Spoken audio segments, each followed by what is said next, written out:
교사의 말 한마디가 아이의 세상을 바꾼다.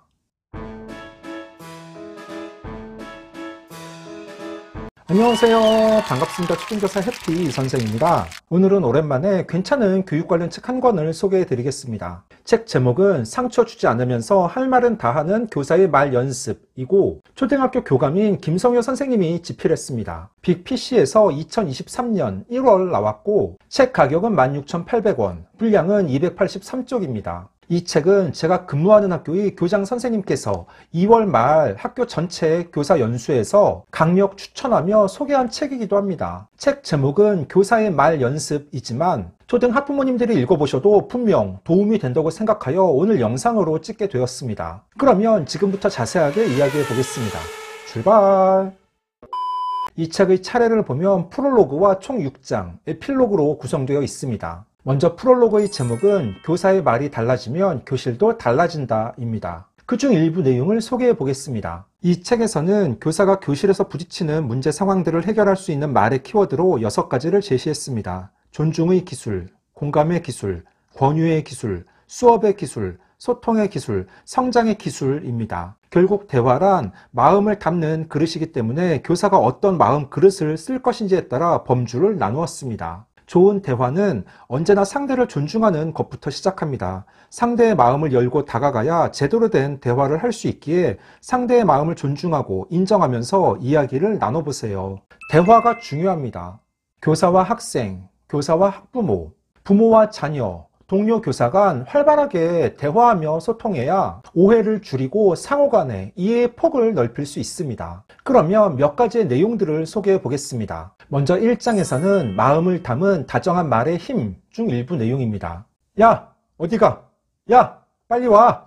학교에서 가장 자주 들리는 소리라면 야! 일 겁니다. 국어사전에서는 이렇게 적고 있습니다. 야, 어른이 아이를 부르거나 같은 또래끼리 서로 부르는 말. 교실에서 교사가 학생에게 야! 라고 부르는 것은 어떨까요? 학생을 존중하기보다는 아무래도 낮춰서 대한다는 뜻을 담은 표현이겠지요. 아이들과 학급 회의에서 야 대신 쓸 말을 찾았습니다. 아이들은 얘들아, 땡땡아처럼 불러주는 게 기분이 좋다고 했습니다. 아이들이 야 대신 할 말로 찾아낸 얘들아는 여러 면에서 효과가 좋았습니다. 싸움이 줄었고 남자아이들과 여자아이들 사이도 편안해졌습니다. 모둠 활동이나 발표 수업도 한결 부드러운 분위기에서 진행할 수 있었고요. 요즘 학교에서는 야 라는 말을 거의 쓰지 않습니다. 제가 예전 태안에서 근무할 때 체육 전담 선생님이 운동장에서 아이들에게 야 똑바로 해야지 라고 말하는 모습을 보고 한 학부모가 민원을 제기했습니다. 다른 사람들이 봤을 때 교사가 학생에게 야!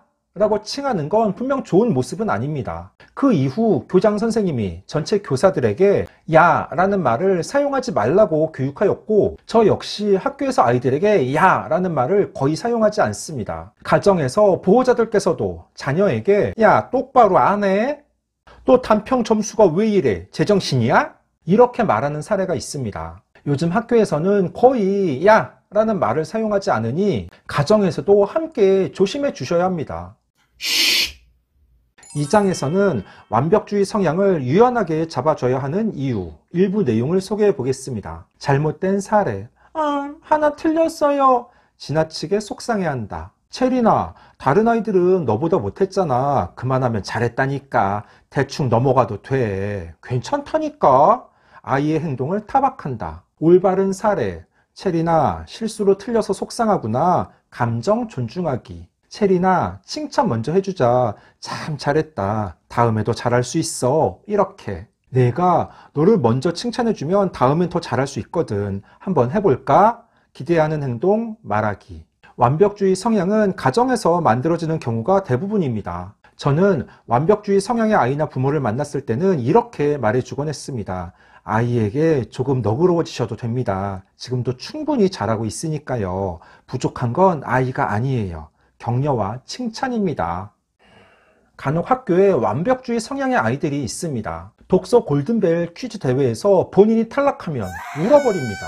단원평가에서 실수로 한두 문제 틀리는 걸 본인이 용납하지 못합니다. 불안 수준이 지나치게 높고 그에 따라 스트레스도 많이 받습니다. 책에 나온 것처럼 보호자가 자녀에게 좀 더 관대하고 너그러워질 필요가 있습니다. 3장에서는 절대 긍정의 마음으로 아이를 바라봐야 하는 이유, 일부 내용입니다. 반응이 없고 답답한 아이는 두 가지 요인으로 나눠서 생각해 볼 수 있습니다. 첫째, 무기력이 습관화된 경우입니다. 둘째, 산만한 경우입니다. 움직임이 지나치게 크고 활발하여 누구나 산만함을 알 수 있는 대놓고 산만한 학생이 있는가 하면 반대인 경우도 있습니다. 조용하게 산만한 아이입니다. 아이의 산만함이 눈에 잘 띄지 않아서 가정에서조차 주의 집중이 약하다는 것을 모르는 경우가 많습니다. 이 학생들은 행동의 단계를 쪼개서 안내해 주는 게 좋습니다.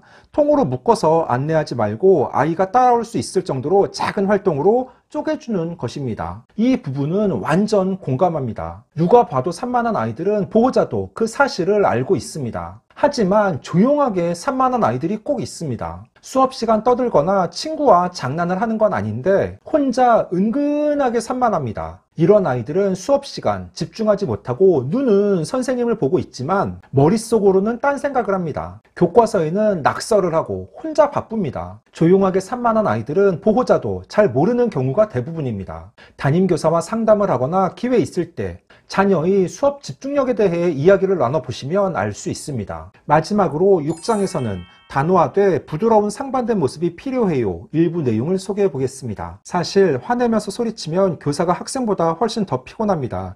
학생들은 금방 잊고 뛰어놀지만 어른인 교사는 화가 잘 가라앉지 않지요. 학생들에게 어떤 행동을 기대하는지 교사 스스로 명확하게 인지하는 것이 먼저입니다. 학생들이 만들어 놓은 상황에 쉽게 빠져들지 말고 객관적이고 냉정하게 바라보는 것이 둘째고요. 마지막은 단호하되 부드러움을 놓지 않는 게 좋습니다.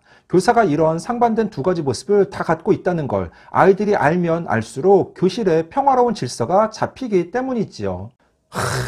맞습니다. 간혹 아이들에게 크게 화를 내고 나면 교사 자신이 더 피곤하고 신경 쓰입니다. 아이들은 금방 혼난 것을 잊고 쉬는 시간 신나게 뛰어노는데 교사는 찜찜하고 마음에 걸리는 부분이 있습니다. 단호하되 부드러움을 놓지 않는 건 교사뿐 아니라 가정의 보호자들에게도 꼭 필요한 부분입니다. 이론적으로는 알지만 실제 실천하기는 쉽지 않습니다. 하지만 계속 노력하며 주의를 기울여야 합니다. 15초. 오늘은 김성효 선생님의 책 상처 주지 않으면서 할 말은 다 하는 교사의 말 연습을 소개해 봤습니다. 이 책은 교사뿐 아니라 보호자님들이 읽어보셔도 좋을 만한 내용들이 많습니다. 특히 잘못된 말하기의 예시는 무엇이며 그것을 어떻게 개선해야 하는지 풍부한 사례가 나와 있어서 바로 적용하기 좋습니다. 자녀와의 대화, 부모가 어떻게 말해야 하는지 고민인 보호자님들이 읽어보신다면 분명 큰 도움이 될 것입니다. 오늘 준비한 내용은 여기까지입니다. 앞으로도 독서를 꾸준하게 하여 여러분들께 도움이 될 만한 괜찮은 교육 관련 책이 있으면 지속적으로 소개하는 시간을 갖도록 하겠습니다. 이상 초등교사 해피 이선생이었습니다. 안녕.